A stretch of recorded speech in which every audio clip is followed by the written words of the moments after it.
suis vraiment très fier d'accueillir le colloque Ecocampus 3, s'engager et agir ensemble pour le climat, qui se tient quelques semaines avant ce grand événement mondial qu'est la conférence de Paris pour le climat, la COP21. Et très heureux de vous voir si nombreux ce matin, tant il est vrai que l'enjeu est immense et que les universités et les grandes écoles ont un rôle déterminant à jouer.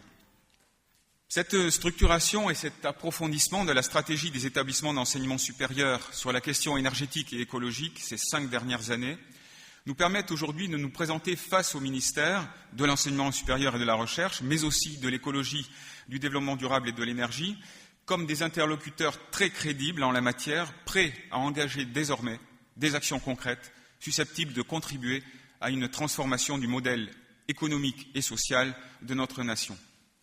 Il s'agit également pour nous d'être crédibles vis-à-vis des collectivités et des entreprises de nos territoires, car les universités et les grandes écoles, conscientes de cette responsabilité qu'elles portent, aspirent à mobiliser leurs forces pour devenir des acteurs territoriaux exemplaires et innovants dans le domaine du développement durable.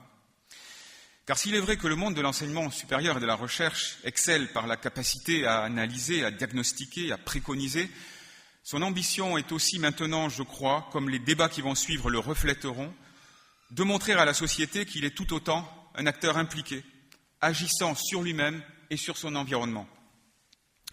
Nous entendons ainsi apporter la démonstration que la société peut, à de multiples égards, compter sur les établissements d'enseignement supérieur et de recherche pour mener à terme des réalisations concrètes dont notre jeunesse sera partie prenante. Nous revendiquons de prendre toute notre place dans le déploiement de la stratégie nationale de la transition énergétique et écologique et de bénéficier de nouveaux outils et dispositifs de financement. Aujourd'hui, les établissements d'enseignement supérieur doivent être considérés comme des moteurs, comme des lieux d'expérimentation et de démonstration du nouveau modèle de développement qui vient et qui intègre pleinement les dimensions écologiques et sociales. Il ne faudra pas manquer d'ambition. Nous pouvons être des démonstrateurs de bâtiments à énergie positive et nous intégrer dans des démarches locales à énergie positive. Je voulais dire que s'engager et agir ensemble pour le climat, c'est donc notre 3e éco-campus qui est dans le débat public et aujourd'hui est un de ces événements du débat public. Et c'est bien ce que nous avons l'intention de faire aujourd'hui avec ce colloque, afin que les décideurs qui seront réunis pour la COP21 aient bien conscience que les solutions viendront de l'enseignement et de la recherche et de l'innovation, en un mot des universités, car l'avenir, c'est nous qui le dessinons aujourd'hui. La COP21, c'est un moment majeur de l'histoire mondiale et nous allons y contribuer. Nous le ferons par notre cœur de métier, l'enseignement et la recherche. Nous le ferons également sur nos campus en étant exemplaires, en réduisant notre empreinte écologique et en démontrant que les campus écologiques et responsables sont possibles, même avec les contraintes et l'histoire qui sont les nôtres.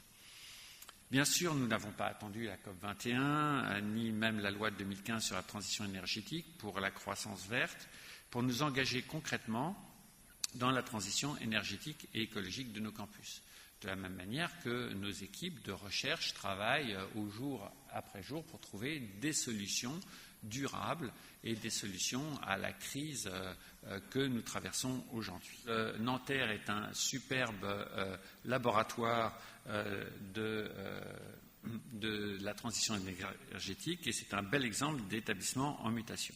Quand on parle de développement durable, il faut l'approcher d'une façon écosystémique, donc en n'étant pas refermé sur soi-même, mais ouvert, en intégrant l'ensemble des acteurs, l'ensemble des parties prenantes. Ça a au moins 2 dimensions, une dimension mondiale, une dimension internationale. Ne pensons pas simplement à notre niveau. La COP en est un bel exemple. Elle est en France, on en fait un événement français, mais c'est d'abord un événement des Nations Unies et un événement et un enjeu mondial. Et puis intégrons l'ensemble des parties prenantes et des acteurs avec nous. Ce n'est pas simplement un enjeu du secteur de l'enseignement supérieur et de la recherche, c'est un enjeu de la société et ça veut dire que sur ces problématiques-là, il nous faut travailler avec l'ensemble des acteurs, les entreprises, les collectivités territoriales, les associations, les ONG, parce que c'est ensemble que nous pourrons traiter ces problèmes du climat et plus généralement du développement durable.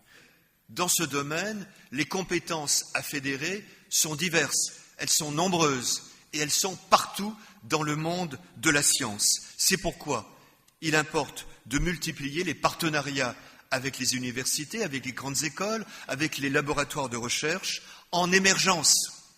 Elles ces laboratoires, ces universités produisent des savoirs universels, des savoirs utiles à la communauté scientifique mondiale.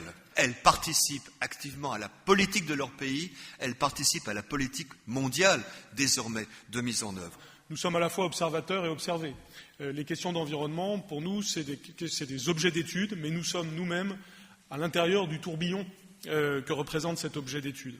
Les universités et les écoles, les institutions d'enseignement en général sont énergivores, elles ont une implication en matière d'environnement, mais nous avons encore énormément de chemin à faire. Pas seulement dans une perspective d'économiser l'énergie, de réussir évidemment à être conforme aux critères qui sont souhaitables et qui seront, j'espère, encore plus précisés par la COP21, mais aussi tout simplement parce qu'il y a une dimension presque d'état d'esprit. Quand on est dans un campus vert, quand on est dans un campus où il est agréable de vivre, où il y a les possibilités d'évoluer, de faire du sport, tout simplement de respirer, eh bien évidemment on crée quelque chose, on crée une atmosphère, on crée des réflexes, on crée un état d'esprit qui se répand chez les étudiants. De quoi vous avez envie pour les étudiants de demain face à ces questions climatiques ? Donner plus de place aux étudiants pour pouvoir développer des projets au niveau de leur établissement, parce que tout ce qui est vie associative a également un impact énorme en termes de formation et de prise en compte des enjeux de développement durable dans leur fonction future, que ce soit dans leur vie professionnelle ou personnelle.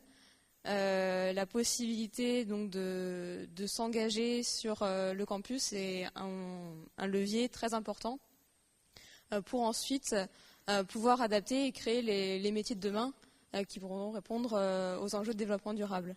Finalement, cette question du changement climatique, c'est aussi une chance si on la prend bien. Donc je dis souvent à mes étudiants, de toute façon, il faut que vous vous empariez de ce sujet parce que vous allez faire toute votre vie professionnelle et personnelle avec le changement climatique. Donc tant qu'à faire, il vaut mieux le comprendre, en être un acteur et en faire une chance dans sa vie professionnelle.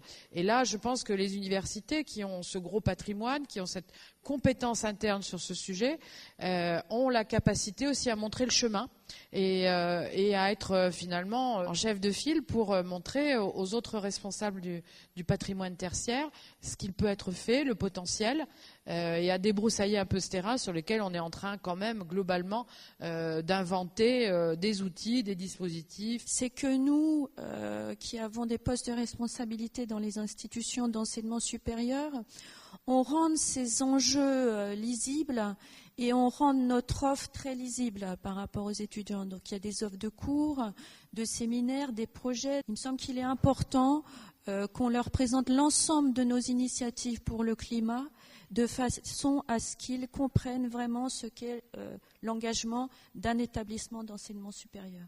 Dans ce contexte de mobilisation de la société civile, il est clair que les universités, les écosystèmes universitaires jouent un rôle très important parce que dans une université, je dirais qu'on trouve en modèle réduit tout ce que l'on trouve dans une ville. Le bâtiment, le chauffage, l'énergie, le transport, la gestion de toutes les données, et puis l'accès à la connaissance et la transformation dans l'accès à la connaissance. Et donc les universités peuvent être des laboratoires absolument formidables de la manière dont un écosystème est en capacité d'adaptation.